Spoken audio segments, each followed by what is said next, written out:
Hello friends, ನಾನು ಕೋಮಲ. Talent dish ಚಾನೆಲ್ಗೆ ಸ್ವಾಗತ. ಫ್ರೆಂಡ್ಸ್, ಇವತ್ತು ನಾನು ನಿಮಗೆ ಚಟ್ನಿ ಪುಡಿ ಮಾಡೋದು ಹೇಗೆ ಅಂತ ನಿಮಗೆ ತೋರಿಸ್ಕೊಡ್ತಾ ಇದ್ದೀನಿ. ಎಲ್ಲ ಟೈಮಲ್ಲಿ ಯೂಸ್ ಆಗುವಂಥ ಚಟ್ನಿ ಪುಡಿ, ಒಂದು ಚಟ್ನಿ ಪುಡಿನ ನಿಮಗೆ ತೋರಿಸ್ಕೊಡ್ತಾ ಇದ್ದೀನಿ. ಇಂಗ್ರೀಡಿಯೆಂಟ್ಸ್ನೆಲ್ಲ ನೋಟ್ ಮಾಡ್ಕೊಳ್ಳಿ. ಕಡಲೆಬೇಳೆ, ಉದ್ದಿನಬೇಳೆ, ಕಡಲೆಕಾಯಿ ಬೀಜ, ಒಣಕೊಬ್ಬರಿ, ಹುರಿಗಡಲೆ, ಕರಿಬೇವಿನ ಸೊಪ್ಪು, ಬೆಳ್ಳುಳ್ಳಿ 2 ದೊಡ್ಡದು, ಒಣಮೆಣಸಿನ್ಕಾಯಿ 20, ಹುಣಸೆಹಣ್ಣು ಸ್ವಲ್ಪ, ಉಪ್ಪು ತಕ್ಕಂತೆ ಎಷ್ಟು ಬೇಕು ಅಷ್ಟು. ಇದಿಷ್ಟನ್ನು ರೆಡಿ ಮಾಡ್ಕೊಳ್ಳಿ. ಮೊದಲು ಕಡಲೆಕಾಯಿ ಬೀಜನ ಚೆನ್ನಾಗಿ ರೋಸ್ಟ್ ಮಾಡ್ಕೋಬೇಕು, ಹುರ್ಕೊಳ್ಬೇಕು.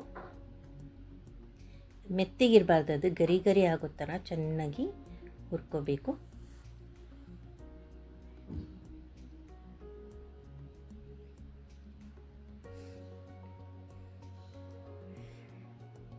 ಕಡಲೆ ಬೀಜವು ಚೆನ್ನಾಗಿ ಹುರಿಲಿಲ್ಲ ಅಂದರೆ ಮೆತ್ತಗಾಗುತ್ತೆ, ಕೆಡೋ ಚಾನ್ಸಸ್ ಇರುತ್ತೆ. ಅದಕ್ಕೋಸ್ಕರ ಇದು ತುಂಬ ದಿನ ಸ್ಟೋರ್ ಮಾಡ್ಕೋಬೋದು. ಎನಿ ಟೈಮ್ ಹೊರಗಡೆ ಹೋಗಬೇಕಾದ್ರೆ ಚಟ್ನಿ ಕೆಡುತ್ತೆ ಅಂದರೆ ಚಟ್ನಿ ಪುಡಿ ತೊಗೊಂಡು ಯೂಸ್ ಮಾಡ್ಕೋಬೋದು. ನೋಡಿ, ಚೆನ್ನಾಗಿ ರೋಸ್ಟ್ ಆಗಿದೆ. ಈಗ ನಾನು ಒಂದು ತಟ್ಟೆನಲ್ಲಿ ಹಾಕ್ಕೊಂಡು ಆ ಸಿಪ್ಪೆನೆಲ್ಲ ತೆಗೆದಿಟ್ಕೊಳ್ತೀನಿ. ತೆಗೆದ್ಬಿಟ್ಟು ಸಪ್ರೇಟ್ ಮಾಡ್ಕೊತೀನಿ. ಈಗ ಕಡಲೆ ಬೇಳೆನ ಹುರ್ಕೊಳ್ತಾ ಇದ್ದೀನಿ. ಕಡಲೆಬೇಳೆ ಕೂಡ ಚೆನ್ನಾಗಿ ಹುರ್ಕೋಬೇಕು.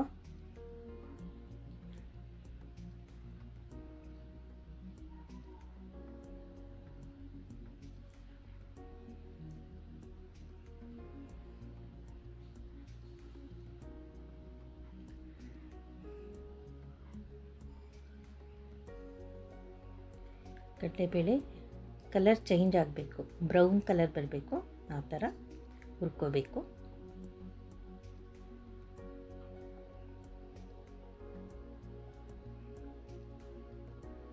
ನೋಡಿ, ಈಗ ಆಗಿದೆ. ಅದನ್ನು ಒಂದು ತಟ್ಟೆಗೆ ಹಾಕ್ಕೊಳ್ತಾ ಇದ್ದೀನಿ. ಈಗ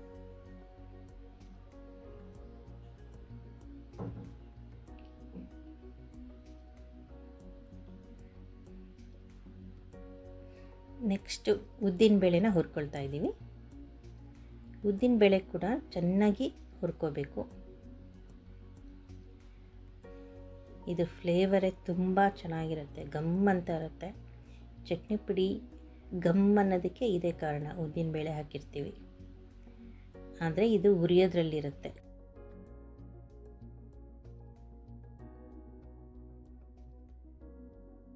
ನಾವು ಇದನ್ನು ಎಷ್ಟು ಚೆನ್ನಾಗಿ ಹುರಿಬೇಕು ಅಂದರೆ ಸೇಯಿಸಬಾರ್ದು, ಬ್ರೌನ್ ಕಲರ್ ಬರಬೇಕು ಪೂರ್ತಿ.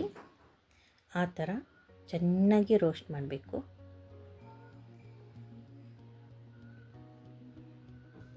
ನೋಡಿ, ಬ್ರೌನ್ ಕಲರ್ ಬಂದಿದೆ, ಬರ್ತಾ ಇದೆ. ನೋಡಿ, ಈಗ ಆಗಿದೆ. ಅದನ್ನು ಕೂಡ ಪ್ಲೇಟಲ್ಲಿ ಸುರ್ಕೊಂಡಿದ್ದೀನಿ. ನೆಕ್ಸ್ಟು ಒಣಮೆಣಸಿನ್ಕಾಯಿನ ಸ್ವಲ್ಪ ಹುರ್ಕೊಳ್ಳೋಣ.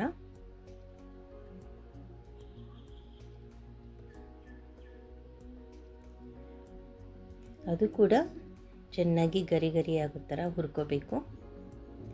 ಚೂರು ಎಣ್ಣೆ ಹಾಕಿದ್ರೆ ಮೆಣಸಿನ್ಕಾಯಿ ಎಲ್ಲ ಚೆನ್ನಾಗಿ ಗುಂಡುಗಾಗಿ ಗರಿ ಗರಿಯಾಗಿ ಸಿಗುತ್ತೆ. ಒಣಮೆಣಸಿನ್ಕಾಯಿ ನೋಡಿ, ಈ ಥರ ಆಗಿದೆ. ಒಣಮೆಣಸಿನ್ಕಾಯಿ ಗರಿ ಗರಿಯಾಗಿ. ಈಗ ನಾವು ಕಡಲೆಬೇಳೆ ಉದ್ದಿನಬೇಳೆನ ಹುರಿದಿಟ್ವಲ್ಲ, ಅದಕ್ಕೇ ಹಸಿ ಕರಿಬೇವನ್ನ ಹಾಕಿ ಮಿಕ್ಸ್ ಮಾಡ್ಕೊಂಬಿಡ್ಲಿ. ಯಾಕೆಂದರೆ ಬಿಸಿ ಇದ್ದರೆ ಅದೇ ಕಾವಿಗೆ ಕರಿಬೇವು ಕೂಡ ಚೆನ್ನಾಗಿ ಸ್ಮೆಲ್ ಬಿಡುತ್ತೆ. ಕಡಲೆ ಬೀಜನೂ ನಾವು ಸಿಪ್ಪೆ ಎಲ್ಲ ತೆಗೆದಿಟ್ಕೊಂಡು ಅದನ್ನು ಅದಕ್ಕೆ ಹಾಕ್ಕೊಂಡ್ವಿ. ಒಣಮೆಣಸಿನ್ಕಾಯಿನೂ ಕೂಡ ಹಾಕ್ಕೊಂಡ್ವಿ. ಇನ್ನು ಉಳಿದಿರೋದು ಒಣಕೊಬ್ಬರಿ, ಹುರಿಗಡಲೆ, ಹುಣಸೆಹಣ್ಣು, ಬೆಳ್ಳುಳ್ಳಿ ಮತ್ತು ಉಪ್ಪು. ನೋಡಿ, ಹುರಿಗಡಲೆ, ಹುಣಸೆಹಣ್ಣು, ಬೆಳ್ಳುಳ್ಳಿ, ಉಪ್ಪು ಸ್ವಲ್ಪ ನೋಡಿಕೊಂಡೇ ಹಾಕ್ಕೊಳ್ಳಿ. ಬೇಕು ಅಂದರೆ ಮತ್ತೆ ಹಾಕ್ಕೊಂಡು ಮಿಕ್ಸ್ ಮಾಡ್ಕೋಬೋದು. ಇಷ್ಟನ್ನೆಲ್ಲ ಹಾಕ್ಕೊಂಡು ಸ್ವಲ್ಪ ಮಿಕ್ಸ್ ಮಾಡಿಕೊಂಡು ಚೆನ್ನಾಗಿ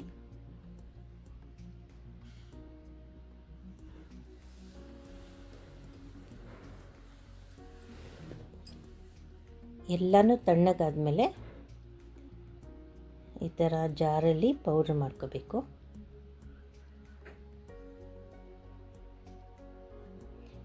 ನೋಡಿ ಅರ್ಧ ಪೌಡ್ರ್ ಮಾಡಿದ್ದೀನಿ. ಈ ಥರ ಆಗುತ್ತೆ ಪೌಡರು. ಇನ್ನು ಉಳಿದಿರೋದನ್ನೆಲ್ಲ ಹಾಕ್ಕೊಂಡು ಪೌಡ್ರ್ ಮಾಡ್ತಾಯಿದ್ದೀನಿ.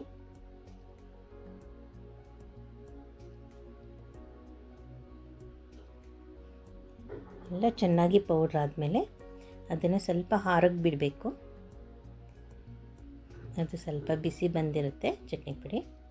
ಸ್ವಲ್ಪ ತಣ್ಣಗಾದ್ಮೇಲೆ ಯಾವುದಲ್ಲಿ ಬೇಕಾದರೂ ಸ್ಟೋರ್ ಮಾಡಿ ಇಟ್ಕೋಬೋದು. ಆದಷ್ಟು ಸ್ಟೀಲ್ ಡಬ್ಬದಲ್ಲಿ ಪೌಡರನ್ನು ಸ್ಟೋರ್ ಮಾಡಿಕೊಂಡ್ರೆ ಒಳ್ಳೆಯದು. ತುಂಬ ದಿನ ಇಟ್ಕೋಬೋದು. ಯಾವ ಫ್ರಿಜ್ಜಿನ ಅವಶ್ಯಕತೆಯೇ ಇರಲ್ಲ.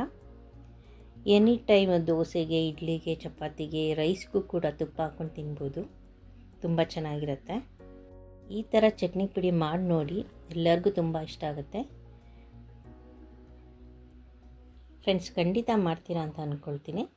ಕಮೆಂಟ್ ಮಾಡಿ ತಿಳಿಸಿ, ಲೈಕ್ ಮಾಡಿ, ಶೇರ್ ಮಾಡಿ, ಸಬ್ಸ್ಕ್ರೈಬ್ ಮಾಡ್ಕೊಳ್ಳಿ.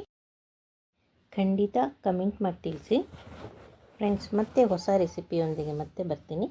ಅಲ್ಲಿವರೆಗೂ ಥ್ಯಾಂಕ್ ಯು.